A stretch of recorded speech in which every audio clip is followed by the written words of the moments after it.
Hello दोस्तों, स्वागत है आपका आपके अपने परिवार यूनिक स्टडी सेंटर में एक कदम सफलता की ओर। ठीक है, तो जैसा कि सबको पता है कि हम अपना चैप्टर नंबर 4 पढ़ रहे हैं, यानी चौथा चैप्टर पढ़ रहे हैं, जिसका नाम है एटॉमिक मॉलिक्यूलर स्ट्रक्चर। क्या? Chemical bonding and molecular structure, यानी कि रासायनिक आबंधन तथा आणविक संरचना। तो जिसमें हमने बहुत सी चीजें पढ़नी, हमने कई महत्वपूर्ण या इंपॉर्टेंट टॉपिक भी पढ़ लिए हैं। जिसमें हमने हमने इसकी पिछली की वीडियो दी थी, उसमें हमने लुईस स्ट्रक्चर बनाए हैं, बहुत सारे लुईस स्ट्रक्चर बनाए हैं। आपने अगर वीडियो देखा हो तो आपको लुईस स्ट्रक्चर बनाना अब तो आ गया होगा। कोई भी मॉलिक्यूल आपको दिया जाए तो आप उसका लुईस संरचना बना सकते हैं। ठीक है, तो अब उन सभी को पढ़ने के बाद हम लोग पहुंचे हैं वो लुईस संरचना जिसपे आधारित थे, यानी किस पे आधारित थी? ऑक्टेट रूल पे, है ना। ऑक्टेट नियम पे ही लुईस संरचना आधारित थी कि वैलेंस इलेक्ट्रॉन में 8 इलेक्ट्रॉन होते हैं। तो अब हमको देखना है कि ये ऑक्टेट रूल कहाँ पे नहीं लागू होगा, यानी कहाँ पे मॉलिक्यूल्स इस ऑक्टेट रूल को फॉलो नहीं करेंगे। यानी हम कह सकते हैं कि ऑक्टेट रूल की कमियों के बारे में हमको जानना है। ठीक है, तो देखेंगे कि ऑक्टेट रूल की कमियां कैसी हैं। जैसे ऑक्टेट रूल हमने बताया, तो जरूरी तो है नहीं कि वो हर जगह हर एलिमेंट या कहे तो हर मॉलिक्यूल के लिए सही हो।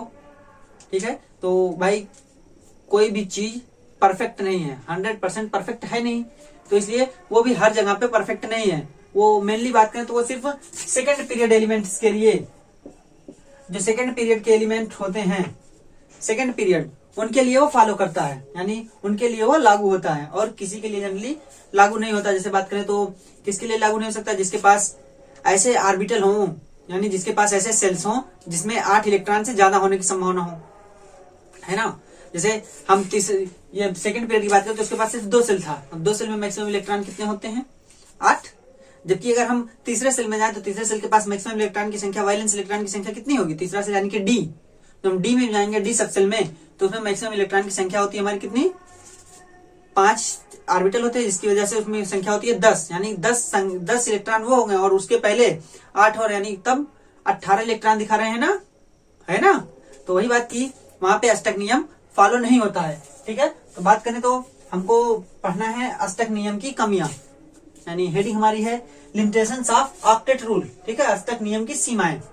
तो अष्टक नियम की सीमाएं यानी अष्टक नियम कहां तक फॉलो होगा, यानी कहां तक लगेगा और कहां पे अष्टक नियम नहीं लागू होगा। ठीक है, तो इसमें बात करें तो लगभग सेकंड पीरियड के लिए बताया कि सेकंड पीरियड के लिए वो फॉलो होता है, लेकिन कुछ एक्सेप्शंस हैं जहां पे अष्टक नियम लागू नहीं होता है। तो उन्हीं एक्सेप्शंस को हम देख लेते हैं। ठीक है, देखिए क्या पहला एक्सेप्शन हमारा होगा, the incomplete octet of central atoms in some molecules. मतलब कुछ ऐसे मॉलिक्यूल्स पाए जाते हैं, ठीक है, कुछ ऐसे मॉलिक्यूल्स पाए जाते हैं जिनमें इनकम्प्लीट ऑक्टेट होता है, यानी कि ऑक्टेट पूरा नहीं होता सेंट्रल एटम का। क्यों? क्योंकि हमने उसमें भी पढ़ा था कि ऑक्टेट रूल सेंट्रल एटम पढ़ा था ना, कि जो ऑक्टेट रूल होता है वो सेंट्रल एटम के लिए 8 इलेक्ट्रॉन सेंट्रल एटम के वैलेंस शेल में होंगे या फिर उससे ज्यादा हो सकते हैं, यही था लुईस स्ट्रक्चर में। लेकिन यहाँ पे कह रहा है कि इनकम्प्लीट ऑक्टेट, ऑक्टेट ही नहीं कंप्लीट है। ऑक्टेट नहीं कंप्लीट होने का मतलब कि जो नंबर ऑफ वैलेंस इलेक्ट्रॉन, यानी वैलेंस सेल में उसके संयोजी कोष में जितने इलेक्ट्रॉन हैं वो 8, जो जादुई आंकड़ा है ऑक्टेट वाला, उससे कम है। भाई इनकम्प्लीट मतलब क्या? कम है। कंप्लीट होता, कंप्लीटली फिल्ड होता तो मान लेते कि 8 इलेक्ट्रॉन है, क्योंकि हमने लुईस स्ट्रक्चर में देखा कि 8 इलेक्ट्रॉन से अधिक भी हो रहे थे, लेकिन अब बारी है कि उससे कम हो रहे हैं, ये उसकी कमी है।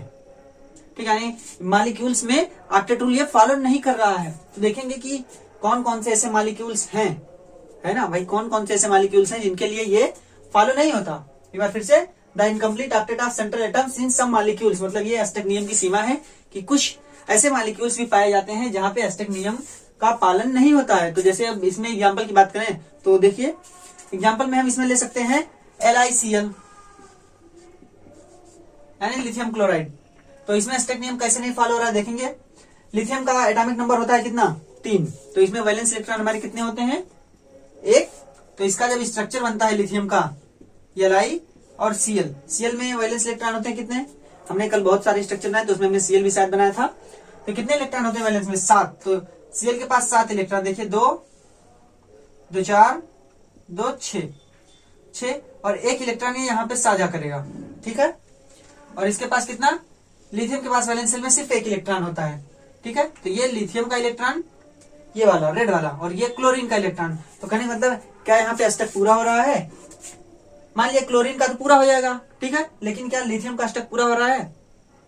नहीं ना। देखिए लिथियम में सिर्फ 2 इलेक्ट्रॉन यानी डुप्लेट पूरा कर रहा है। तो यही कि यहाँ पे इसका ऑक्टेट इनकम्प्लीट है ना। तो और भी एग्जांपल अगर बात करें, देखिए और भी एग्जांपल हम देख सकते हैं। LiCl हो गया, हम यहाँ पे ले सकते हैं BF3, ठीक है, ये भी हमारा एग्जांपल है। इसमें भी स्टक नहीं पूरा होगा। इसका स्ट्रक्चर इस तरीके से बनता है, देखिए B, इसका स्ट्रक्चर बनता है F, यहाँ पे बनाइए F, यहाँ पे बनता है F, यानी BF3, ठीक है। तो क्या इसका स्टक पूरा होगा?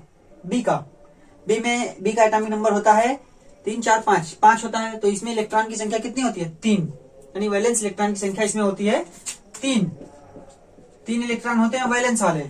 और वैलेंस वाले अगर 3 हैं तो मान लीजिए यहाँ पे इसके पास कितने होते हैं?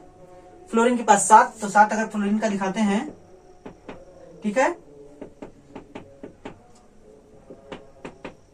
7 फ्लोरीन का दिखा दिया गया, 6 ये और इसमें है 1 फ्लोरीन का 7, तो फ्लोरीन का स्टक तो पूरा हो रहा है ना, फ्लोरीन का स्टक पूरा हो रहा है। हमने यहाँ पे सेंट्रल एटम की बात की कि सेंट्रल एटम का स्टक नहीं पूरा होगा, तो यहाँ पे फ्लोरीन का स्टक पूरा है। लेकिन सेंट्रल एटम की बात करें तो सेंट्रल एटम में हो रहे हैं आप कितने भाई? वैलेंस इलेक्ट्रॉन तो 3 थे, लेकिन अब जब इसने बॉन्ड बना लिया तब इसके पास कितने इलेक्ट्रॉन है? 6।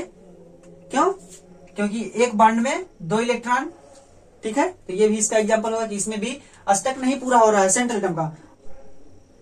तो कितना देखेंगे, इसमें हमारे स्टक में 6 इलेक्ट्रॉन है, यानी कि स्टक इसका पूरा नहीं है वैलेंस में, ठीक है। और अगर हम एग्जांपल लें इसमें तो हम ले सकते हैं, देखिए BH2, ठीक है, BH2 एग्जांपल ले सकते हैं। कैसे? B यानी बेरिलियम में वैलेंस इलेक्ट्रॉन की संख्या कितनी होती है? पहले तो इसका एटॉमिक नंबर होता है 4, ठीक। तो इसमें वैलेंस इलेक्ट्रॉन होंगे 2, क्योंकि पहले सेल में 2 इलेक्ट्रॉन भर लिए जाएंगे। देखिए बेरिलियम के हम जब लुईस स्ट्रक्चर बनाते हैं तो B, इसके बाद H यहाँ पे, H यहाँ पे, ठीक है, 2। तो यहाँ पे क्या होता है कि देखिए हम सेंट्रल एटम में 2 इलेक्ट्रॉन होते हैं, दोनों इलेक्ट्रॉन इस तरीके से दिखाते हैं, ठीक है, ये सेंट्रल एटम के इलेक्ट्रॉन है। फिर बात करें तो हाइड्रोजन के लिए एटम इस तरीके, यानी हाइड्रोजन का इलेक्ट्रॉन इस तरीके से दिखाते हैं। तो देखिए क्या स्टक पूरा हुआ इसका? नहीं ना, इसके तो डुप्लेट पूरे हो गए, यानी ये जो हाइड्रोजन था इसमें तो 2 इलेक्ट्रॉन हो गए, इसके लिए हमें पता है डुप्लेट ही पूरा होता है। लेकिन बेरिलियम के लिए कितने इलेक्ट्रॉन हुए? 2 और 2 4, यानी कि बेरिलियम के लिए हमारे पास सिर्फ 4 वैलेंस इलेक्ट्रॉन ही हैं, जो कि उल्लंघन हो रहा है किसका? ऑक्टेट रूल का, ठीक है। तो पहला नियम यही कहता है, नहीं पहला जो एक्सेप्शन है ऑक्टेट रूल का वो यही है कि कुछ ऐसे सेंट्रल एटम पाए जाते हैं, यानी कुछ ऐसे मॉलिक्यूल्स पाए जाते हैं जिनमें जो सेंट्रल एटम्स होते हैं वो ऑक्टेट पूरा नहीं करते हैं।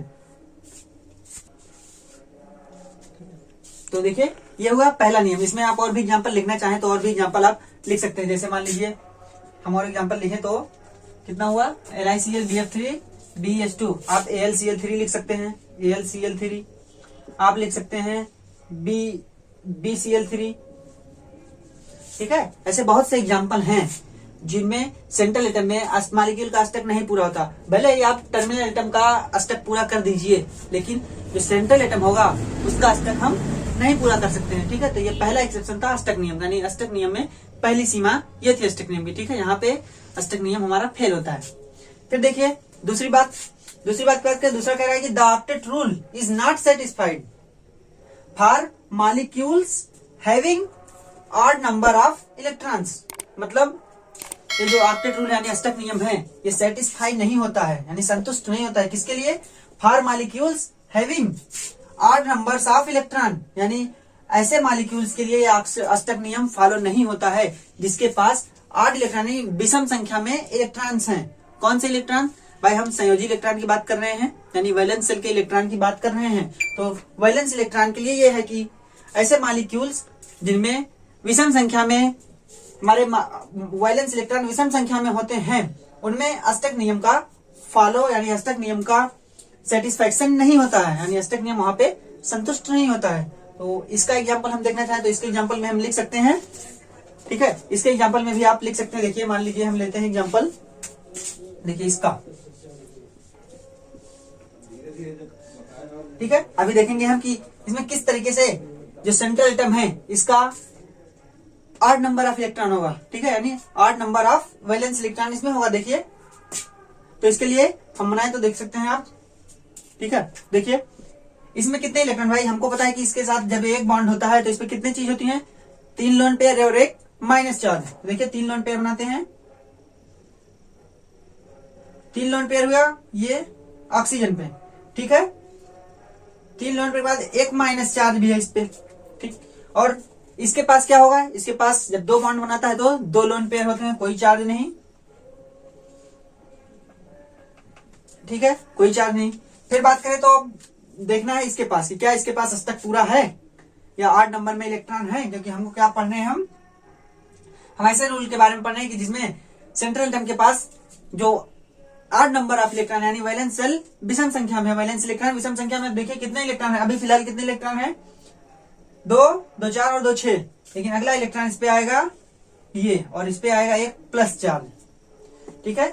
ये हमने क्या निकाला है, ये हमने निकाला है चार्ज। अगर इसको साधारण लिखें एक मॉलिक्यूल के रूप में तो यहाँ पे चार्ज नहीं लिखेंगे, क्यों, क्योंकि एक माइनस एक प्लस, ठीक है।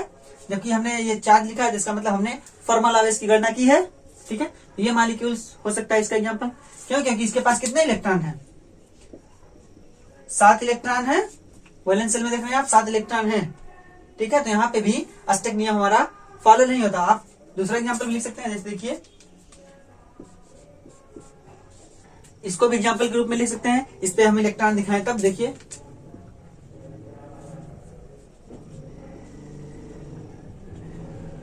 इस पे हमने इलेक्ट्रॉन दिखाया, देखेंगे ये भी हमारा एग्जांपल है किसका, ये दूसरा वाले एक्सेप्शन का। देखेंगे 3 1 4 और 4 कितना हो रहा है, 8, ठीक है। यहाँ पे अष्टक नियम भी हमारा फॉलो नहीं होगा, क्यों, क्योंकि 2 1 3 और यहाँ पे 4 यानी 4 3 7 हो रहे हैं ना, 8 नहीं हो रहे थे, ठीक है, 7 हो रहे हैं। यहाँ पे हमने गलती से गिन दिया था लोन पेयर, ये लोन पेयर नहीं है, ये हमारा एक इलेक्ट्रॉन बचा हुआ है, ठीक। क्यों, वैसे भी जो नाइट्रोजन होता है वो 5 इलेक्ट्रॉन उसके वैलेंस सेल में होते हैं, तो 5 इलेक्ट्रॉन होते थे, यानी जब बॉन्ड नहीं बनाता, आइसोलेटेड होता है, गैसेस होता है, तब 5 इलेक्ट्रॉन। लेकिन अब बॉन्ड बनाने पे 2 इलेक्ट्रॉन और भी तो गिने जाएंगे जो साझे वाले हैं, तो 7 इलेक्ट्रॉन हो गए। कहने का मतलब यहाँ भी हमारा अष्टक नियम का पालन नहीं हुआ है ना, अष्टक नियम का पालन यहाँ भी नहीं हुआ, ठीक है। आप अगर ऊपर वाले में देखें तो इसमें वैलेंस इलेक्ट्रॉन कितने हो रहे थे, 1, इसमें वैलेंस इलेक्ट्रॉन कितने थे, 5 था 3, इसमें वैलेंस इलेक्ट्रॉन कितने थे, मात्र 2, है ना। तो ये था 2 बातें। अभी और भी हमारे पास जो एक्सेप्शंस हैं इसके लिए, तो देखेंगे कौन कौन से एक्सेप्शंस और हमारे पास हैं अभी। तो अभी तो ये हमने कहा कम हो गए, यानी जो वैलेंस इलेक्ट्रॉन थे वो ऑक्टेट रूल के लिए वो कम हो गए। अब बारी है कि ज्यादा भी हो सकते हैं। वहां पे हमने पढ़ा था वो बनाते समय, लुईस स्ट्रक्चर बनाते समय, कि ज्यादा भी होते हैं, ठीक है। तो अब उसी को देखेंगे किस प्रकार से क्या एक्सपैंड होता है ये अष्टक, यानी अष्टक नियम को हम बढ़ा सकते हैं, ठीक है। तो देखेंगे क्या अष्टक नियम हमारा बढ़ता है। तो देखेंगे तीसरी बात, यानी तीसरा एक्सेप्शन जो हमारा होगा, तीसरे एक्सेप्शन की बात करें, तीसरा हमारा होगा एक्सपेंड ऑक्टेट, यानी कि ऐसे मॉलिक्यूल्स जिनमें ऑक्टेट एक्सपेंड होता है, यानी प्रसारित अष्टक, अष्टक कहें तो उसमें अष्टक से अधिक यानी 8 इलेक्ट्रॉन से ज्यादा वैलेंस इलेक्ट्रॉन हो जाते हैं। तो देखेंगे कौन कौन से हैं हमारे, पहले इसका हेडिंग में लिख लेते हैं इसके, द एक्सपेंड ऑक्टेट, ठीक है।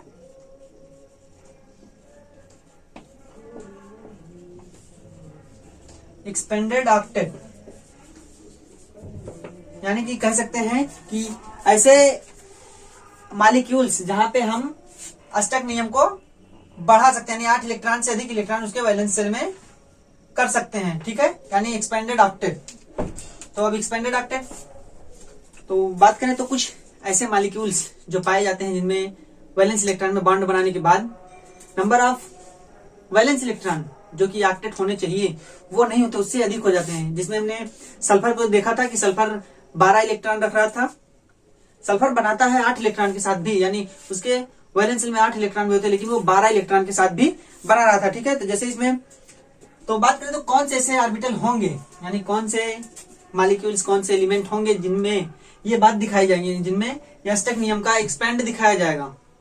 तो अभी तक अष्टक नियम वही कि ऐसे एलिमेंट्स जिनमें जो बॉन्ड बनाने की, यानी जिसमें ऑर्बिटल की संख्या 4 से ज्यादा होगी तभी तो 8 इलेक्ट्रॉन से अधिक होगा। भाई एक ऑर्बिटल में 2 इलेक्ट्रॉन, तो जिसमें 4 ऑर्बिटल से ज्यादा संख्या होगी वैलेंस सेल में, उसी में ही ये फॉलो होगा। जैसे बात करें तो जिसके आवास, यानी जिस एलिमेंट के पास 3D होगा, है ना, क्या 3D होगा।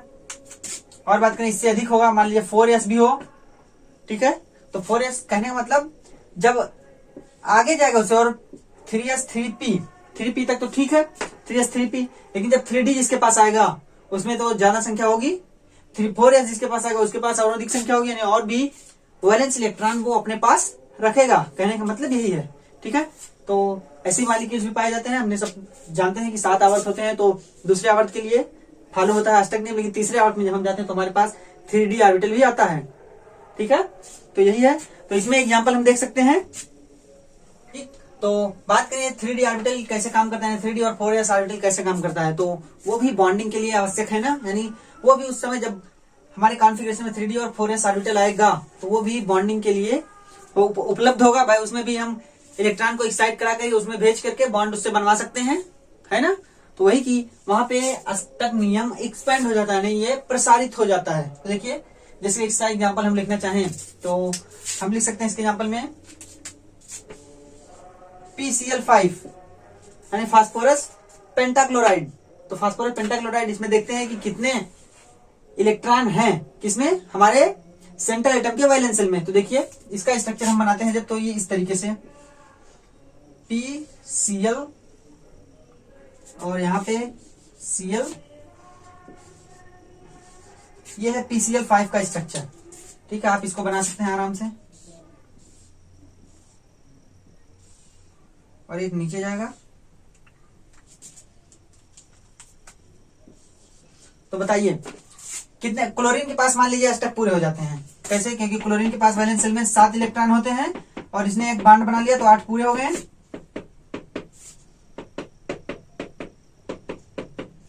ठीक। क्लोरीन के पास 8 पूरे, लेकिन फास्फोरस के पास कितने इलेक्ट्रॉन हुए, 8 से अधिक हुए ना। देखिए कैसे, 2 2 4 2 6 2 8 और 2 10, यानी कि फास्फोरस के पास इस समय कितने इलेक्ट्रॉन हैं, 10 वैलेंस इलेक्ट्रॉन करंट टाइम में फास्फोरस के पास हैं, है ना। तो कह सकते हैं कि यहाँ पे ऑक्टेट रूल एक्सपैंड हुआ है, यानी ऑक्टेट रूल को प्रसारित किया गया है, ठीक है। और इसी तरीके से आप और भी एग्जांपल ले सकते हैं, PCl5 हुआ, आप एग्जांपल में ले सकते हैं PF5, आप ले सकते हैं PF5 या CF6, ठीक है। आप इन सभी को भी इसके एग्जांपल्स में लिख सकते हैं कि यहाँ पे इस केस में ये जो ऑक्टेट होगा, अष्टक रूल होगा, उसको हम आगे बढ़ा सकते हैं, यानी अष्टक रूल को तोड़ करके उसमें और भी एक्सपेंड, उसको प्रसार कर सकते हैं उसका, ठीक है। तो ये तीसरी बात, और भी देखेंगे कि कौन कौन सी सीमाएं हैं, तो देखेंगे और भी क्या कमियां हैं इस अष्टक नियम की, ठीक है। देखिए जैसे 3 कमियां हमने देखी, चौथी कमी देखिए, the octet rule is based upon the inertness of noble gas. मतलब ये ऑक्टेट रूल जो हमने पढ़ा था, हमें शुरू में ही बताया था कि जब ऑक्टेट रूल हम पढ़ रहे थे तो हमने कहा था कि ये जो नोबेल गैस, ये ऑक्टेट रूल है यानी अष्टक नियम है, ये नोबेल गैस की इनर्टनेस पे आधारित है, यानी नोबेल गैस की रासायनिक अक्रियता पर आधारित है ना। ये हमने शुरू में ही बताया था, ठीक। तो वही कह रहा है कि ये ऑक्टेट रूल बेस्ड होता है, यानी आधारित होता है किस पे, इनर्टनेस ऑफ नोबेल गैसेस, यानी जो अक्रिय गैसें पाई जाती हैं उनकी अक्रियता पे निर्भर करता है, ठीक। लेकिन यानी बट सम नोबेल गैसेस, जैसे ये गैसें, ठीक है, बट सम नोबेल गैसेस जैसे जेनान और krypton form compound with oxygen and fluorine. मतलब इनर्टनेस के बारे में बात कही गई थी, लेकिन कुछ ऐसे अक्रिय गैसें पाई जाती हैं जैसे जेनान और क्रिप्टॉन, ये कंपाउंड यानी यौगिक का निर्माण करती हैं किसके साथ, ऑक्सीजन और फ्लोरीन के साथ। जैसा कि आप यहाँ पे एग्जांपल देख रहे हैं, ये जेनान फ्लोराइड यानी जेनान डाइफ्लोराइड, ये देखिए क्रिप्टॉन डाइफ्लोराइड, ये XeOF2, और भी होते हैं ऐसे 2 से XeO4, ऐसे बहुत से मॉलिक्यूल्स हैं, ठीक है, जो इनके द्वारा बनते हैं, यानी जेनान और क्रिप्टॉन के द्वारा बनते हैं, लेकिन कैसे, सिर्फ फ्लोरीन और ऑक्सीजन से, दूसरे किसी से बनाते नहीं है, लेकिन फ्लोरीन और ऑक्सीजन के साथ ये जेनान और क्रिप्टॉन मैक्सिमम कंपाउंड इन्हीं के साथ बनाते हैं, ठीक है। तो चौथी बात ये थी कि ये कमी भी होती है ऑक्टेट रूल की, यानी ऑक्टेट रूल यहाँ भी फेल हो रहा है भाई। इनर्टनेस होनी चाहिए थी लेकिन इनर्टनेस नहीं हो रहा, 8 इलेक्ट्रॉन होने के बाद भी वो क्रिया कर रहा है भाई। इनर्टनेस का क्या मतलब, 8 इलेक्ट्रॉन है वो स्टेबल है, लेकिन ऐसा है नहीं, उसने क्रिया करके नया कंपाउंड बनाया। तो नया कंपाउंड बनाने का मतलब वो स्टेबल नहीं था, इसलिए अब स्टेबल कंपाउंड बना के, कंपाउंड कोई क्यों बनाता है, कोई बॉन्ड आबंध क्यों बनाता है? शुरू में ही चर्चा हुई थी कि वो स्टेबिलिटी प्राप्त करने के लिए ही बॉन्ड का फॉर्मेशन करता है ना? तो यहाँ पे ये बात फेल होती है एक्टिव रूल के लिए।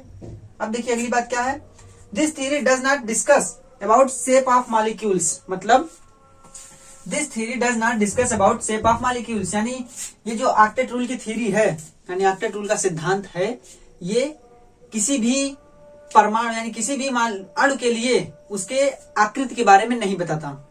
क्या हमने इतना अष्टक नियम के बारे में पढ़ा, कहीं आकृति के बारे में पढ़ा कि उसकी आकृति कैसी होती है? नहीं ना।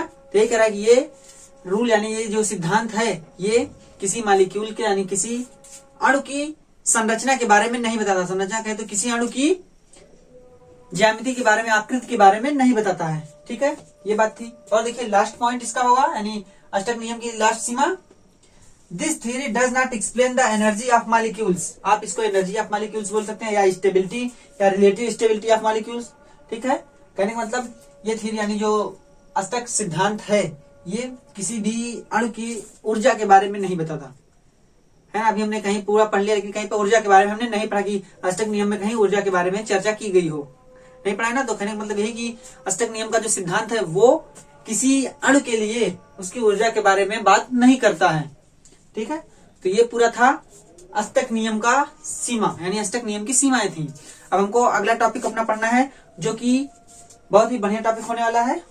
ठीक है, बात करें तो कौन सा टॉपिक होगा? वो टॉपिक हमारा होगा इलेक्ट्रोवायलेंट बॉन्ड या आयनिक बॉन्ड। इससे संबंधित हम कह सकते हैं आयनिक कंपाउंड बोल सकते हैं। ठीक है, आयनिक कंपाउंड या इलेक्ट्रोवायलेंट कंपाउंड। ठीक है, तो आयनिक कंपाउंड क्या होते हैं?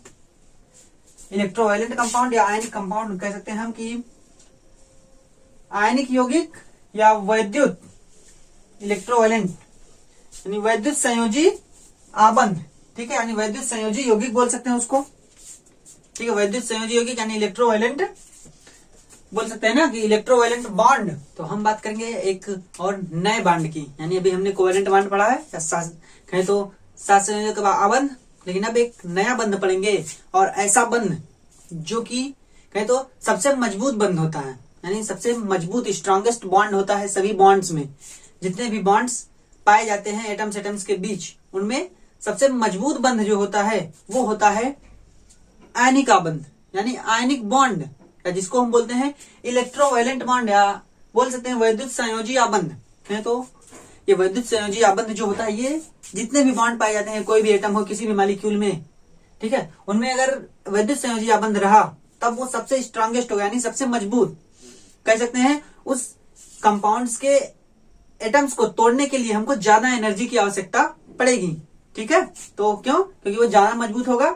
भाई जो ज्यादा मजबूत होगा उसको तोड़ने के लिए ज्यादा पावर की जरूरत पड़ेगी तभी तो वो टूट सकता है। जो कमजोर होगा वो तो आसानी से टूट जाएगा, उसके लिए क्या जरूरत, ज्यादा एनर्जी की जरूरत पड़ेगी नहीं ना। ठीक है, तो बात करें आयनिक कंपाउंड। या आयनिक कंपाउंड होते क्या है या आयनिक आबंध क्या होते हैं? भाई आयनिक कंपाउंड तभी कहेंगे जब आयनिक बंध बनेगा। ठीक है, तो बात करें तो कोसेल्स और लुईस नाम आपने सुना है, हमारी पहली टॉपिक थी कोसेल्स लुईस। तो कोसेल्स और लुईस की उसी जो उन्होंने सिद्धांत दिया था यानी जो अवधारणा उन्होंने दी थी उसी पे आधारित है ये वैद्युत आयनिक क्या वैद्युत बंध या कहें तो वैद्युत संयोजी आबंध। ठीक है, यानी इलेक्ट्रोवायलेंट बॉन्ड की ये जो बात है यानी इलेक्ट्रोवायलेंट बॉन्ड आया ये आधारित है उसी कोसेल्स और लुईस की अवधारणा पे, जो कि हमने उसके समय ही बताया था कि बाद में इसको कहा गया कि ये बेस बनेगा आयनिक आबंध का। ठीक है, तो वही कि आयनिक आबंध क्या बनते हैं यानी कैसे बनते हैं बात करें। उसी समय हमने इस नाम से अगर आप देखें तो आयनिक आबंध यानी आयनिक बॉन्ड, तो आयन कह सकते हैं कि आयन और आयन के मिलने से जो बॉन्ड बनेगा वो होगा आयनिक आबंध। अगर रियलिटी में देखें यानी वास्तविकता देखें तो ये बंध बनता ही नहीं यानी मतलब कोई लिंकेज नहीं होती। जैसे भी कोवेलेंट बॉन्ड में इलेक्ट्रॉनों का कैसे इलेक्ट्रॉनों का साझा हो रहा था तब ये बंध बन रहा था ना, लेकिन इस केस में कोई भी बंध नहीं बनने वाला। ये कहें तो एक प्रकार का सिर्फ अट्रैक्शन है यानी आकर्षण, वैद्युत आकर्षण बल होता है। उसी वैद्युत आकर्षण बल के द्वारा ये जुड़ते हैं यानी जो आयनिक बंध बनता है उसी वैद्युत आकर्षण बल को, जिस वैद्युत आकर्षण बल से जो आयन आपस में जुड़े होते हैं उसी को नाम दिया जाता है आयनिक आबंध। यानी आयनिक बॉन्ड या इलेक्ट्रोवायलेंट बॉन्ड उसी को नाम दिया जाता है। ठीक है, जैसे बात करें तो आयनिक आवन बनते कैसे, मान लीजिए कोई एक एटम आया, ठीक है, देखिए मान लेते हैं कोई एक एटम आया जिसपे प्लस चार्ज है, ठीक भाई। अट्रैक्शन कब होता है, जब वो दो आयन्स आते हैं, ये तो बहुत पहले से आपने पढ़ा होगा कि आयन सेम आयन एक दूसरे को विपरीत कर यानी रिपेल करते हैं यानी प्रतिकर्षित करते हैं, जबकि डिफरेंट आयन यानी विभिन्न जो अपोजिट आयन्स होते हैं वो एक दूसरे को कैच करते हैं ना कैच। तो वही कि जब एक पॉजिटिव आयन और एक निगेटिव आयन पास आएंगे दोनों, तब जब दोनों पास आएंगे तो दोनों के बीच एक अट्रैक्शन लगेगा, प्लस और माइनस। जैसे हमारा पॉजिटिव आयन आया और हमारा आया निगेटिव आयन, ठीक है, तो इन दोनों के बीच एक अट्रैक्शन लगता है, कोई बॉन्ड नहीं बनता, ये एक अट्रैक्शन इनके बीच लगता है। इसी को नाम दिया जाता है क्या, इलेक्ट्रोवायलेंट, या कहें तो इसी को दिया जाता है इलेक्ट्रोस्टैटिक फोर्स, ठीक है। यानी यही हमारा कहलाता है इलेक्ट्रोस्टैटिक फोर्स, यानी वैद्युत आकर्षण बल या वैद्युत स्थैतिक बल बोल सकते हैं, ठीक है। तो यही मेन बात होती है, यानी मेन पॉइंट यही है कि जो आयनिक बॉन्ड बनता है वो जनरली कोई बॉन्ड ना होकर के एक प्रकार का आकर्षण है सिर्फ, ठीक है, जो कि विपरीत चार्जों के बीच यानी विपरीत आवेशों के बीच लगता है। तो वही होता है हमारा इलेक्ट्रोवैलेंट बॉन्ड। तो ठीक है, इसमें देखते हैं क्या क्या चीजें और हैं। अभी हम बनाएंगे जिसका एक बहुत बढ़िया एग्जांपल लिया जाता है NaCl यानी नमक, जिसको रॉक सॉल्ट कहते हैं, ठीक। तो देखिए क्या कि पहले बात करें तो आयनिक बॉन्ड हमने बताया कि ये आया है वहीं से, कोचेल्स और लुईस की जो अवधारणा थी वहीं से निकल के इसका निर्माण हुआ है, ठीक। तो देखिए क्या, the formation of ionic bond depend upon, यानी आयनिक बॉन्ड का फॉर्मेशन डिपेंड करता है किन बातों पे। देखिए कौन कौन सी ऐसी बातें हैं जिनपे कि आयनिक बॉन्ड हमारा डिपेंड करता है, ठीक है, यानी आधारित है। तो पहली बात, the ease of formation of positive and negative ions, क्या, the ease of formation of positive and negative ions from the respective neutral atoms. कहने का मतलब ये आयनिक बंध डिपेंड करता है कि कितनी आसानी से आप पॉजिटिव आयन और निगेटिव आयन बना सकते हैं।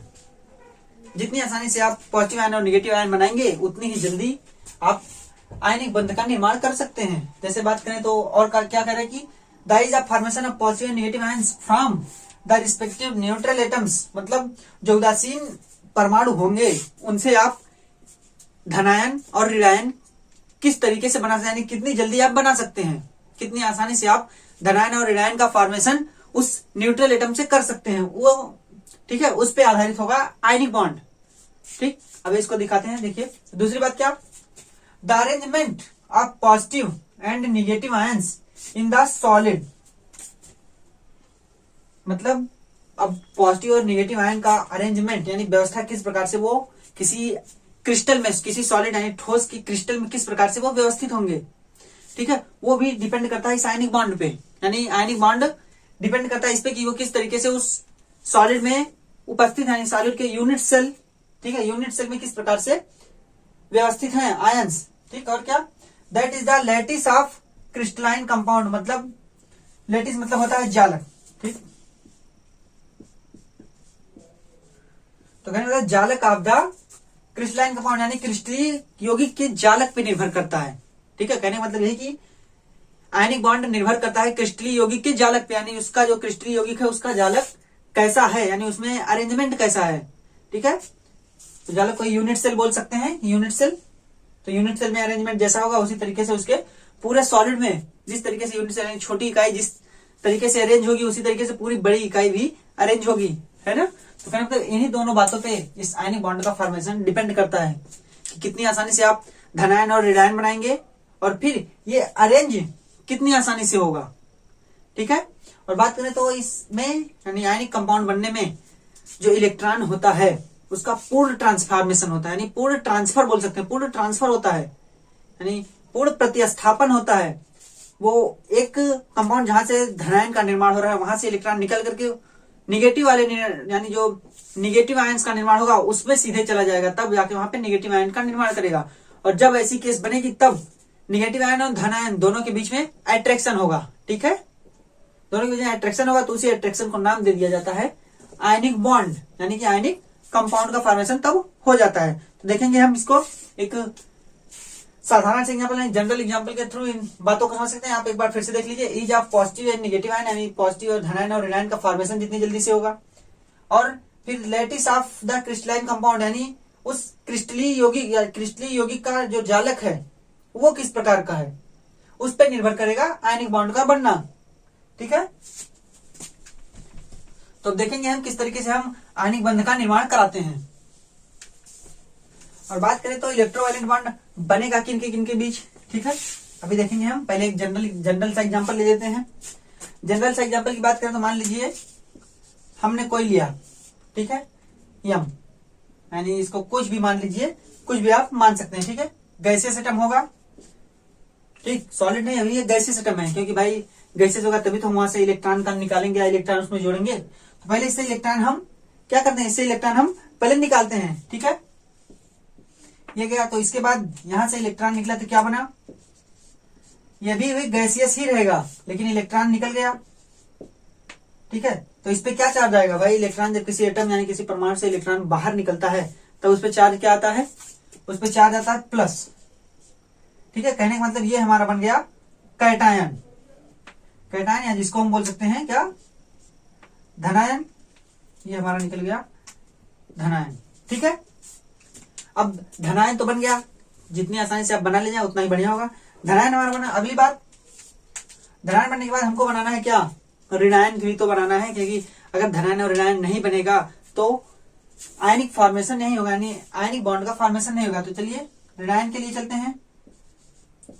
ऋणायन के लिए क्या होगा, यही जो इलेक्ट्रॉन है, यही इलेक्ट्रॉन यहां पे चलाएगा इससे जुड़ने के लिए। ठीक है, तो कहने मतलब इससे जुड़ने के लिए इलेक्ट्रॉन नहीं चलाएगा, इलेक्ट्रॉन इससे जुड़ेगा, तब इलेक्ट्रॉन जुड़ने से क्या होगा, इलेक्ट्रॉन जुड़ने से ये निगेटिव आयन में बदलेगा। देखिए क्या बनेगा, और ये निगेटिव आयन में बदला, यानी ये निगेटिव आयन बन गया, हमारा ऋणायन बन गया। अब इतनी बात तो हो गई, अब बात आएगी कि ऋणायन, हमने ऋणायन का फॉर्मेशन कर लिया, हमने धनायन का फॉर्मेशन कर लिया, अब आयनिक बॉन्ड का फॉर्मेशन करना है। तो वही कहा गया कि जब धनायन और ऋणायन दोनों पास पास आएंगे तब इनसे फॉर्मेशन होगा इसका आयनिक बॉन्ड का। देखिए क्या, प्लस, फिर इसके पास आ रहा है क्या, एक्स माइनस। ठीक है, यानी ये दोनों पास पास आए, तो इनके पास पास आने से जो फॉर्मेशन हुआ वो देखिए क्या हुआ, यम और एक्स।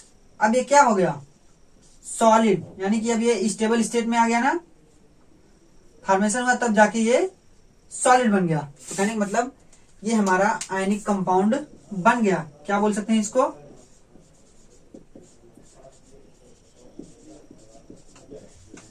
Ionic compound.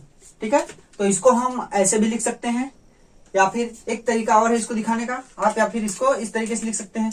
देखेंगे आप इसको इस तरीके से लिख दीजिए, m प्लस और x माइनस। ठीक है, ऐसे भी लिख सकते हैं, और यहाँ पे साइड में आप सॉलिड लिख दीजिए कि ये सॉलिड है। ये सिंबल क्या दिखाता है कि सॉलिड स्टेट है, ये सिंबल क्या दिखाता है, गैसियस स्टेट है, यानी गैसीय अवस्था में है, और ये दिखाता है कि ठोस अवस्था में है। ठीक, तो इस पूरी प्रक्रिया के दौरान आप देख सकते हैं कि किस तरीके से हमने धनायन बनाया और किस तरीके से ऋणायन बनाया। ठीक है, फिर इनके पास पास आने से फॉर्मेशन हुआ आयनिक कंपाउंड का, और इनके बीच, इसी को तो आयनिक बॉन्ड बोलेंगे, यहाँ पे जो अट्रैक्शन इनका होगा, ठीक है, इसी को नाम दिया जाता है क्या, इलेक्ट्रोस्टैटिक अट्रैक्शन। ये है, ये होता है हमारा इलेक्ट्रोस्टैटिक अट्रैक्शन। ठीक, इसी इलेक्ट्रोस्टैटिक अट्रैक्शन को फिर नाम दे दिया जाता है क्या, यही हमारा कहलाता है इलेक्ट्रोवायलेंट बॉन्ड।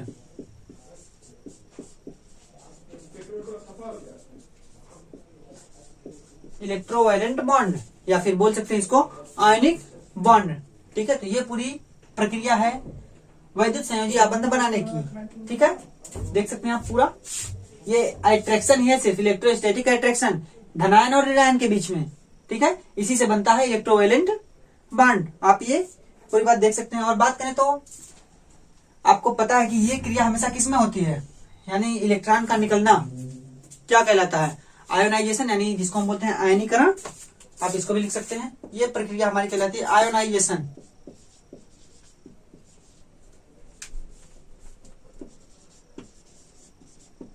आयोनाइजेशन ये प्रक्रिया कहलाती है। और ये प्रक्रिया क्या कहलाती है? इलेक्ट्रॉन गेन हो रहा है, ये होता है इलेक्ट्रॉन गेन।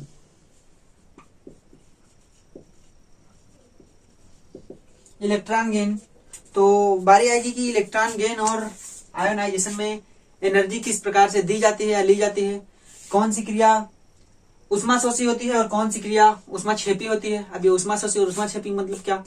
उष्माशोषी मतलब कौन सी ऐसी क्रिया है जिसके लिए हमको एनर्जी देनी पड़ती है, उसको हम बोलते हैं उष्माशोषी, यानी उष्मा का शोषण कर रहा है, उष्मा को सोख रहा है।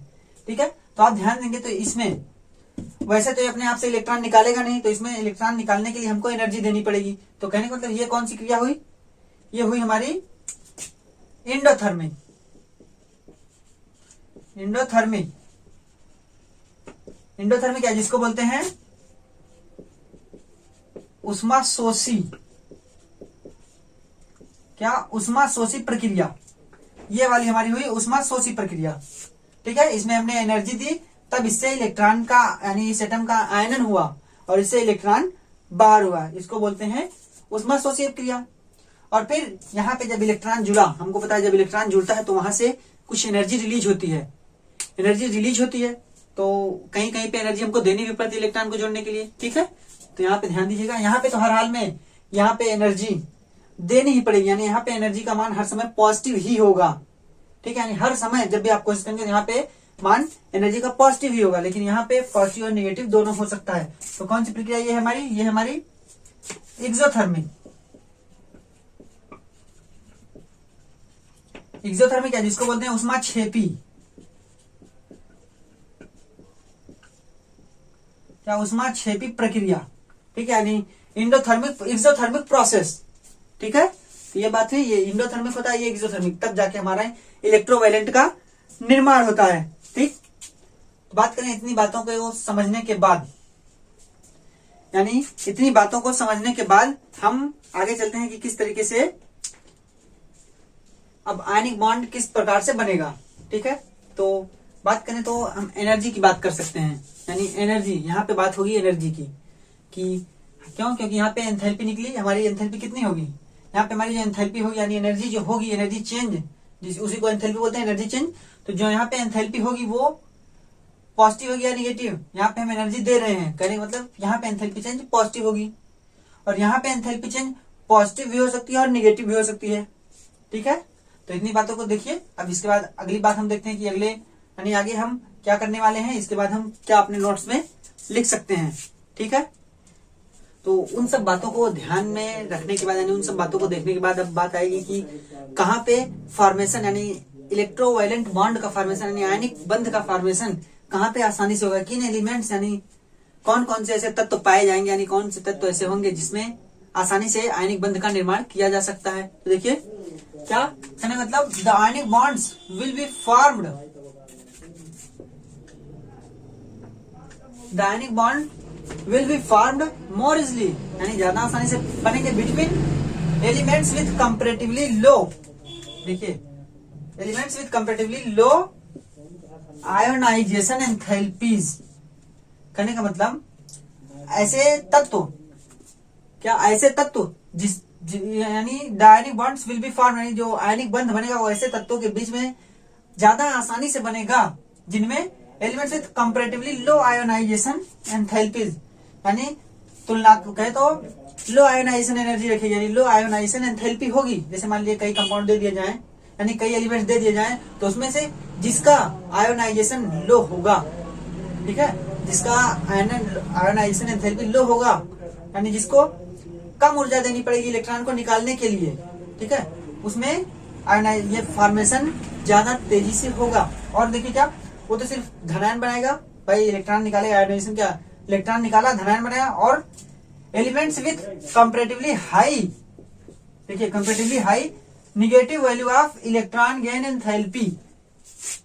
मतलब the ionic bond will be formed more easily between elements with comparatively low ionization enthalpies and elements with comparatively high negative value of electron gain enthalpy। कहने का मतलब ये जो आयनिक बंध का फॉर्मेशन होगा वो ऐसे एलिमेंट्स जिसकी आयोनाइजेशन एंथैल्पी लो होगी यानी कम होगी उसमें, तथा ऐसे एलिमेंट्स जिनकी इलेक्ट्रॉन गेन एंथैल्पी यानी इलेक्ट्रॉन लब्ध एंथैल्पी का मान अधिक होगा, उनके बीच आयनिक बॉन्ड का फॉर्मेशन आसानी से होगा। ठीक है, उनके बीच आयनिक बॉन्ड का फॉर्मेशन आसानी से होगा। तो जैसे बात करें, हम एक जनरल एग्जांपल पढ़ते हैं, कौन सा, NaCl है ना, NaCl का एग्जांपल पढ़ते हैं, यानी जिसको हम रॉक सॉल्ट बोलते हैं।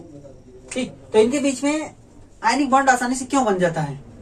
क्यों? क्योंकि सोडियम जो है इसकी जो आयोनाइजेशन एंथैल्पी का मान है वो बहुत ही कम है।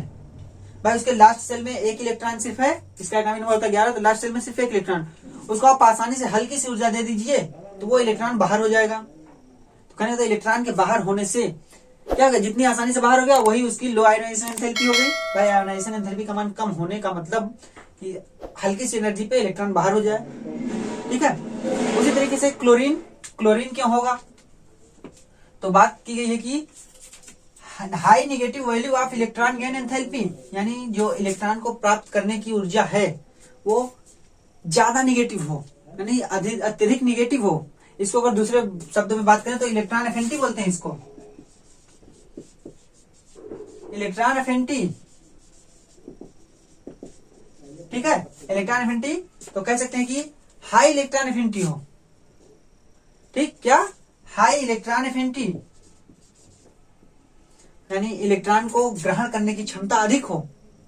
ठीक है, यानी अधिक तेजी से वो इलेक्ट्रॉन को अपने पास खींच सके, तो उसी को बोलते हैं कि उसकी इलेक्ट्रॉन गेन एंथैल्पी ज्यादा नेगेटिव हो, यानी माइनस में ज्यादा हो। तो उनके यानी माइनस में ज्यादा होगी किसकी, क्लोरीन की। ठीक, क्लोरीन की जो इलेक्ट्रॉन गेन एंथैल्पी है वो माइनस में ज्यादा होगी, और आपको पता है कि क्लोरीन की इलेक्ट्रॉन एफिनिटी होती है वो सबसे अधिक होती है। ठीक, क्लोरीन के बाद तब फ्लोरीन, ब्रोमीन, आयोडीन का नंबर आता है इलेक्ट्रॉन एफिनिटी के लिए। ठीक है, तो कहने मतलब इसीलिए इनके बीच आयनिक बंध का फॉर्मेशन बहुत ही इजी यानी बहुत ही आसान तरीके से हो जाता है। ठीक है, तो यही पूरा ये वैद्युत संयोजन, इसको लिख लीजिएगा। ठीक है, नोट्स में अपने इसको लिख लीजिएगा ताकि आप डिफिनेशन बता सकें कि आयनिक बॉन्ड का फॉर्मेशन कहाँ पे आसानी से हो जाएगा। ठीक है, याद रखिएगा कि जिसकी आयोनाइजेशन एंथैल्पी का मान कम और दूसरे साइड वाले यानी पॉजिटिव होगा वो धनायन होगा, और दूसरा जो निगेटिव होगा उसमें हाई इलेक्ट्रॉन एफिनिटी होनी चाहिए, यानी उसका जो इलेक्ट्रॉन गेन एंथैल्पी का मान हो वो माइनस में ज्यादा हो, यानी माइनस में हाई हो। ठीक है, तब इसका फॉर्मेशन आसानी से होगा। ठीक, यहाँ पे बात करें तो एक बात हमने बताई थी, यहाँ पे इलेक्ट्रॉन का पूर्ण ट्रांसफर होता है, इलेक्ट्रॉन का पूर्ण रूप से प्रतिस्थापन होता है। ठीक है, जो कैटायन बनाएगा वहां से इलेक्ट्रॉन निकल करके निगेटिव वाले की तरफ यानी ऋणायन पे आसानी से चला जाता है और पूरी तरीके से, और सिर्फ इसमें बचता क्या है, अट्रैक्शन, धनायन और ऋणायन का, जो कि चार्जेज होने की वजह से इलेक्ट्रोस्टैटिक होता है। ठीक है, बात करें ऐसी कंडीशन बनती क्या है, यानी बनती क्यों है, यानी कहें तो पीरियोडिक टेबल को देखते हुए अगर हम बात करें तो किस साइड के एलिमेंट और किस साइड के एलिमेंट्स के बीच आयनिक बंध बन जाएगा, यानी आयनिक बंध बन जाएगा। जैसे क्लोरीन क्या है हमारा, नॉन मेटल, सोडियम क्या है, मेटल, तो हम कह सकते हैं कि मेटल प्लस नॉन मेटल मिलेंगे तब किसका फॉर्मेशन होगा, तब फॉर्मेशन होगा हमारे आयनिक बॉन्ड का।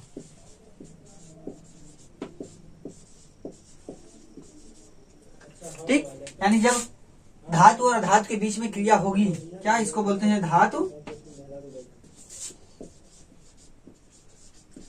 और इसको बोलते हैं अधातु, यानी धातु और अधातु मिल करके आयनिक बंध का निर्माण करते हैं।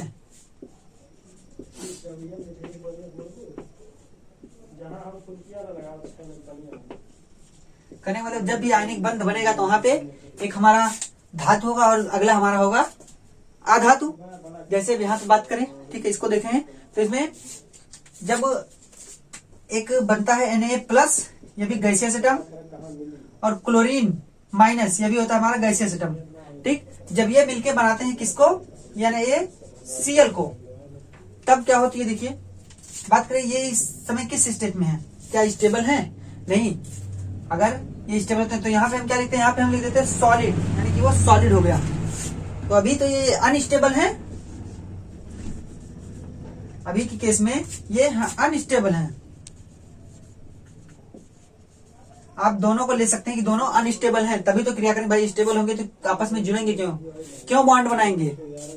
हमने बताया कि बॉन्ड कोई तभी बनाता है जब वो अनस्टेबल हो, स्टेबल के स्टेट में कोई बॉन्ड नहीं बनाता। तो अनस्टेबल है, तो जब इन्होंने बांध बनाया तभी स्टेबल हो गए। भाई हर कोई स्टेबिलिटी के लिए ही बॉन्ड का फॉर्मेशन करता है, ठीक है। तो कहता है ये अब स्टेबल हुए ना, और बात रही कि इनके बीच कोई बंध नहीं बनेगा, कभी बॉन्ड आप नहीं देखेंगे, ठीक है। ऐसा नहीं होगा कि आप कभी Na और ऐसे Cl देखें, ऐसा कभी भी संभव नहीं है। इनके बीच में सिर्फ एक अट्रैक्शन होता है, क्या, एक इलेक्ट्रोस्टैटिक अट्रैक्शन। और ये पॉजिटिव आयन होता है, ये निगेटिव आयन, यानी पॉजिटिव निगेटिव आयन के बीच में जो अट्रैक्शन होता है इलेक्ट्रोस्टैटिक, इसी को नाम दिया जाता है वैद्युत संयोजी आबंध या फिर आयनिक आबंध, इसी को नाम दिया जाता है, ठीक है। यहाँ पे इलेक्ट्रॉन पूर्णता है, यहाँ से निकल के यहाँ पे इलेक्ट्रॉन जाता है, जिसको हम बोलते हैं टोटल इलेक्ट्रॉन ट्रांसफर, ठीक है। ठीक, तो इतनी बात हुई। अब हम देखते हैं अपने NaCl के बारे में कि ये छोटा सा NaCl का स्ट्रक्चर आप देख सकते हैं, ठीक है। देखिए किस तरीके से NaCl का स्ट्रक्चर बनता है। तो देखेंगे आप कि ये हमारे NaCl का स्ट्रक्चर रहा बोर्ड पे, ठीक है। ये देखिए NaCl का बढ़िया सा स्ट्रक्चर, ठीक। तो इसमें आप देख सकते हैं कि ये जो हरा वाला है ये हमारा है क्लोरीन, जो हरे कलर में दिख रहा है आपको, ये क्लोरीन है, यानी क्लोरीन एटम, ठीक है। याद कीजिए कि हम जब क्वेश्चन सिलेबस अप्रोच पढ़ रहे तो उसमें बताया गया था कि जो इलेक्ट्रॉन होते हैं, जो एटम्स होते हैं, वो उपस्थित होते हैं कहाँ पे, क्यूब के कॉर्नर पे, है ना। तो उसी तरीके से आप ये NaCl का स्ट्रक्चर देख रहे हैं, जिसमें क्लोरीन एटम कॉर्नर पे और ये हमारा सोडियम एटम भी कॉर्नर पे, देखिए, है ना। क्लोरीन, ये देख सकते हैं आप, क्लोरीन हरे कलर में और रेड कलर में हमारा सोडियम एटम है, ठीक है। तो ये स्ट्रक्चर है NaCl का। इस तरीके से NaCl का अरेंजमेंट होता है, यानी आयनिक बॉन्ड बनता है। सॉलिड की केस है, सॉलिड में भाई जालक होगा हमारा, यूनिट सेल जिसको बोलते हैं जालक होगा हमारा, तो यही है, ठीक है। आप ये भी देख सकते हैं किस तरीके से सोडियम और क्लोरीन का, किस तरीके से सोडियम और क्लोरीन मिल करके बॉन्ड का निर्माण। देखिए इलेक्ट्रोस्टैटिक अट्रैक्शन हो रहा है ना, सोडियम से पूरा इलेक्ट्रॉन क्लोरीन की तरफ ट्रांसफर हो रहा है, जिससे कि उन दोनों के बीच में इलेक्ट्रोस्टैटिक अट्रैक्शन लग रहा है, जिसी को नाम दिया जाता है इलेक्ट्रोवैलेंट बॉन्ड या फिर आयनिक बॉन्ड, ठीक है। आप ये जनरल संरचना भी देख सकते हैं, आप इस तरीके से इसकी संरचना, क्यूबिक संरचना बना सकते हैं, ठीक है। इसमें भी आप देख रहे हैं नीले कलर में है हमारा, नीले कलर में हमारा है क्लोरीन, और जो कहें तो नीले कलर के अतिरिक्त जो कलर दिया बैंगनी कलर, उसमें हमारा है सोडियम एटम, ठीक है। तो ये स्ट्रक्चर आपको तीनों एक साथ बोर्ड पे दिख रहे हैं, ठीक है। ये हमारे NaCl यानी सोडियम क्लोराइड, जिसको हम रॉक सॉल्ट बोलते हैं, उसका पूरा स्ट्रक्चर है, ठीक।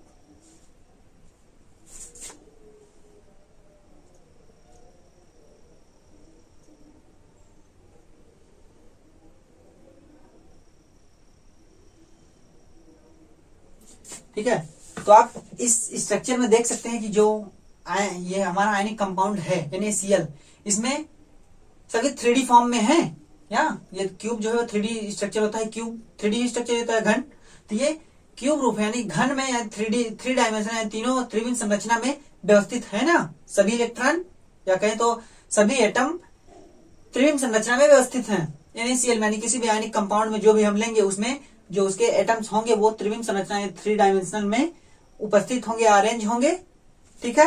तो ये NaCl का स्ट्रक्चर था। अब हम देखेंगे कि NaCl के स्ट्रक्चर के बाद किस तरीके से एनर्जी निकलती है, या एनर्जी किस प्रकार से इनकी होती है।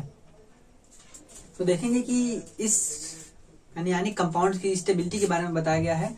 देखिए किस तरीके से यानी कंपाउंड अपने स्टेबिलिटी को प्राप्त करता है, ठीक है। जैसे कहा गया, in ionic compound the crystal structure gets stabilized, मतलब जो क्रिस्टल स्ट्रक्चर, क्रिस्टल जालक बनता है वो स्टेबल हो जाता है। कैसे? Due to energy release in the formation of the crystal lattice, मतलब जब क्रिस्टल जालक बनता है तब उससे वहां पे एनर्जी रिलीज होती है, यानी एनर्जी का उत्सर्जन होता है। और उसी उत्सर्जन के कारण ये जो क्रिस्टल स्ट्रक्चर होता है, यानी क्रिस्टलीय संरचना होती है, वो स्टेबल हो जाती है। ठीक है, तो देखिए कैसे पूरी प्रोसेस, Na को एनर्जी दी गई, यानी ये कौन सी प्रोसेस हो गई, ये हमारी हो गई इंडोथर्मिक।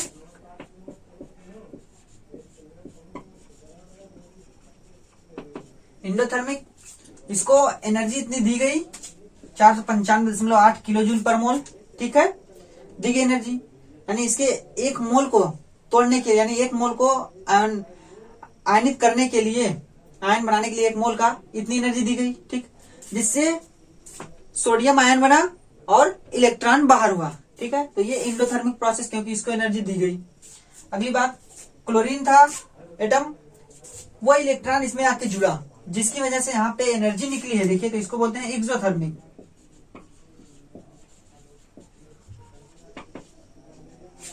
तो यहाँ पे क्या हुआ, यहाँ पे इतनी एनर्जी हमको अलग से प्राप्त हुई, यानी एनर्जी का उत्सर्जन हुआ।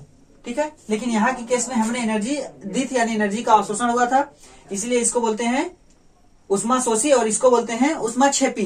ठीक है, यहाँ पे उष्मा का शोषण हुआ, यानी उष्मा शोषित की गई, और यहाँ पे उष्मा का उत्सर्जन हुआ। तो कहने मतलब जब हम इन दोनों एनर्जीज को जोड़ेंगे, देखिए दोनों डिफरेंट डिफरेंट साइड है, यानी डिफरेंट डिफरेंट साइड में है, तो ये वाला हम निगेटिव लिखेंगे। क्यों? क्योंकि जब हम एनर्जी देते हैं तब उसको हम पॉजिटिव लिखते हैं। रसायन की भाषा में जब एनर्जी दी जाती है किसी निकाय को या किसी रिएक्शन कराने के लिए, तब उसको हम पॉजिटिव लिखते हैं, और जब किसी रिएक्शन या किसी निकाय से एनर्जी प्राप्त होती है, यानी एनर्जी का उत्सर्जन होता है, तब उसको निगेटिव लिखा जाता है। ठीक है, तो जब हम इनको और इनको जोड़ेंगे तब देखिए क्या होता है।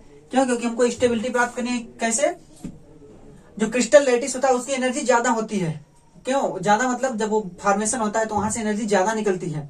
ठीक है, इसलिए यहाँ पे टोटल एनर्जी पहले इसकी देख लीजिए कि इसके बनने में, यानी आयनों के बनने में जो एनर्जी निकली है उसको देखते हैं। देखिए कितना है, ये 495, यहीं पे जोड़ देते हैं 495.8, और ये होगा माइनस 348.7। ठीक है, माइनस करेंगे, क्यों? क्योंकि ये निगेटिव आएगा, समीकरण के दूसरे साइड में है, तो इसको घटाएंगे कितना आएगा 1.7 और 4.1, यानी 147.1 किलो जूल मोल इनवर्स। तो कहने का मतलब ये एनर्जी हमको मिली कैसे? ये एनर्जी हमको मिली है जब उष्मा का शोषण हुआ है और उष्मा का उत्सर्जन हुआ है, तब उससे मिल करके ये एनर्जी हमको मिली धनात्मक, यानी इतनी एनर्जी अभी हमने फाजिल इसको दी है, यानी अत्यधिक कह सकते हैं, अधिक एनर्जी हमने दी है इसको। लेकिन अभी तो स्टेबिलिटी, जब हम ज्यादा एनर्जी देंगे तो स्टेबिलिटी नहीं होगी। स्टेबिलिटी कब होगी? जब क्रिस्टल लैटिस का फॉर्मेशन होगा और जिसकी वजह से एनर्जी रिलीज होगी। अभी तो हमारी एनर्जी ज्यादा है, हमने एनर्जी ज्यादा दी है भाई, हमने एनर्जी दी, इसका मतलब रिएक्शन होगा भी। ठीक है, तो जब जालक बनेगा, यानी क्रिस्टल बनेगा, इसका क्या क्रिस्टल लैटिस बनेगा, जालक। ठीक है, तब देखिए इतनी एनर्जी और हमको मिल रही है, इसको हम क्या कहते हैं?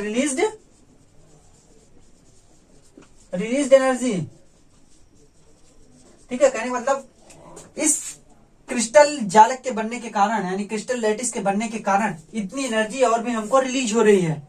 और अगर इतनी एनर्जी रिलीज होती है तो इनका और इनका अगर सम करेंगे, ये निगेटिव होगा, ये पॉजिटिव। देखते हैं कितना है, -788 इतना ही है, और इसमें कितना जुड़ेगा? प्लस 1 पॉइंट कितना 147.1, यानी 147.1, इतना हम घटाएंगे तो कितना आएगा? देखिए 10 में से 1 गए 9, 0 और 4 6, यानी 640.9 किलो जूल मोल इनवर्स, यानी कि इतनी एनर्जी हमको और मिली है। ठीक है, क्या इसको लिख सकते हैं पूरा? देखिए इसको हम लिख सकते हैं 640.9 किलो जूल मोल इनवर्स। ठीक है, इतनी एनर्जी हमको प्राप्त हुई है। किस कारण से? जो इसका क्रिस्टल बना, यानी इसका जो जालक बना है क्रिस्टल लैटिस, उसकी वजह से हमको इतनी एनर्जी प्राप्त हुई है, जो कि ऊपर साफ लिखा गया, साफ शब्दों में। Inorganic compound the crystal structure gets stabilized due to energy released in the formation of the crystal lattice. अब ये जिसका क्रिस्टल लैटिस है वो स्टेबलाइज हो गया। क्यों? क्योंकि एनर्जी वहां से रिलीज हुई। एनर्जी रिलीज होने से स्टेबिलिटी बढ़ जाती है। जितनी ज्यादा एनर्जी रिलीज होगी उतना ही अधिक उसकी स्टेबिलिटी बढ़ेगी। ठीक है, यानी कोई भी आयनिक बॉन्ड जब बनेगा, यानी आयनिक कंपाउंड जब बनेगा, तब अगर उसके क्रिस्टल लैटिस बनने में, क्रिस्टल के जालक बनने में ज्यादा एनर्जी रिलीज होती है, तब की केस में वो अत्यधिक स्टेबल होगा, यानी अत्यधिक अस्थायी होगा।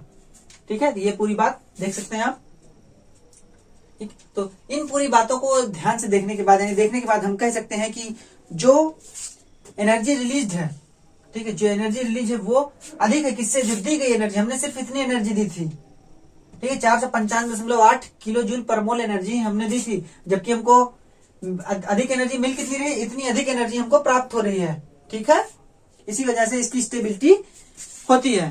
ठीक, तो इसके यानी इन सभी को देखने के बाद एक कंक्लूजन या एक निष्कर्ष हम कह सकते हैं इसकी स्टेबिलिटी के लिए। किसी भी आयन की है तो इसके लिए होगा सोडियम क्लोराइड, लेकिन हम किसी भी आयन के, किसी भी आयनिक कंपाउंड की स्टेबिलिटी के लिए एक कंक्लूजन लिख सकते हैं ना। तो देखिए क्या है हमारा कंक्लूजन।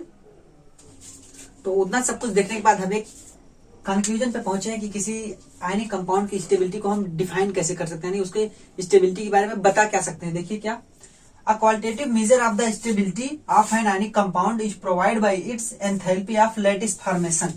कहने का मतलब किसी भी आयनिक कंपाउंड या इलेक्ट्रोवायलेंट कंपाउंड की स्टेबिलिटी के बारे में हम मात्र किससे बता सकते हैं? एंथैल्पी ऑफ लैटिस फॉर्मेशन, यानी उसके जालक बनने की, जो जालक बनने में जो ऊर्जा चेंज होगा, एंथैल्पी चेंज होगा, एनर्जी चेंज होगा, उसी के थ्रू ही हम बता सकते हैं कि वह कितना स्टेबल होगा। ठीक है, ना कि इस तरीके से कि क्या उसका अष्टक पूरा उसका सेंट्रल एटम के उसके सेंट्रल एटम के वैलेंस शेल में 8 इलेक्ट्रॉन है, इससे नहीं बताएंगे हम उसकी स्टेबिलिटी, उसकी, बल्कि उस कंपाउंड की स्टेबिलिटी हम इस आधार पर बताएंगे कि उसके लैटिस फॉर्मेशन में, यानी उसके जालक फॉर्मेशन में उसका एंथैल्पी कितना है। ठीक है, एंथैल्पी कितना, यानी उसका एनर्जी चेंज कितना है जब उसके जालक का फॉर्मेशन हो रहा है। ठीक है, तो यही कंक्लूजन है पूरा किसी भी, इसलिए qualitative measure of the stability of an ionic compound is provide by, यानी इसी के द्वारा हम किसी भी आयनिक कंपाउंड की स्टेबिलिटी के बारे में बता सकते हैं। ठीक है, तो ये पूरी बात हुई आयनिक कंपाउंड पे। ठीक, आयनिक कंपाउंड, इलेक्ट्रोवायलेंट कंपाउंड जितना हमने पढ़ा। ठीक है, तो अब बारी आएगी कि हम बार बार lattice, enthalpy of lattice formation पढ़ रहे हैं। तो ये लैटिस होता क्या, लैटिस एनर्जी ये होगी क्या। ठीक है, तो अगली टॉपिक हमारी लैटिस एनर्जी। तो अब हम देखेंगे हमारा टॉपिक क्या है, लैटिस एंथैल्पी, यानी कि जालक ऊर्जा। अब जालक ऊर्जा क्या होती है, अभी बताया था ना कि जालक ऊर्जा यानी जो स्टेबिलिटी होती है किसी भी आयनिक कंपाउंड की, वो डिपेंड करती है किस पे, उसके क्रिस्टल लैटिस के बनने पे जो एनर्जी रिलीज होती है, उसी के कारण ही उसकी स्टेबिलिटी होती है। तो अब ये क्रिस्टल लैटिस यानी अब लैटिस एनर्जी क्या होती है, लैटिस एंथैल्पी क्या होती है। ठीक है, तो लैटिस ऊर्जा यानी जालक ऊर्जा क्या होती है, देखिए, the energy required to completely separate 1 mole of a solid ionic compound, मतलब जो एनर्जी की जरूरत होती है, यानी जिस ऊर्जा की जरूरत होती है, completely separate 1 mole of a solid ionic compound, मतलब सॉलिड आयनिक कंपाउंड के 1 मोल को, ठीक है, यानी ठोस आयनिक यौगिक के 1 मोल को पूरा पूरा सेपरेट, यानी पूरा पूरा अलग करने के लिए, किसमें, into gaseous constituent ions, into gaseous constituent ion. Constituent ion मतलब अभिकारिक, यानी अभिकारी आयन। तो कहने का मतलब ये कह रहा है कि वह एनर्जी जिससे कि हम किसी आयनिक कंपाउंड को 1 मोल आयनिक कंपाउंड के 1 मोल को हम पूरी तरीके से अलग अलग कर सकें, किसमें, इनटू गैसियस कॉन्स्टिट्यूएंट आयंस, अलग अलग करके उसके अभिकारी अणुओं में, यानी अभिकारी कह सकते हैं अभिकारी आयनों में, यानी जिन आयनों से मिल करके उस आयनिक कंपाउंड का निर्माण हुआ है, उसी में पुनः हम पूरा पूरा उसको डिसॉल्व कर सकें, पूरा पूरा उसको अलग कर सकें, तो उसी एनर्जी को बोला जाता है लैटिस एंथैल्पी, है ना। वही, the energy required to completely separate 1 mole of a solid ionic compounds into gaseous constituent ions called lattice enthalpy of that ionic compound.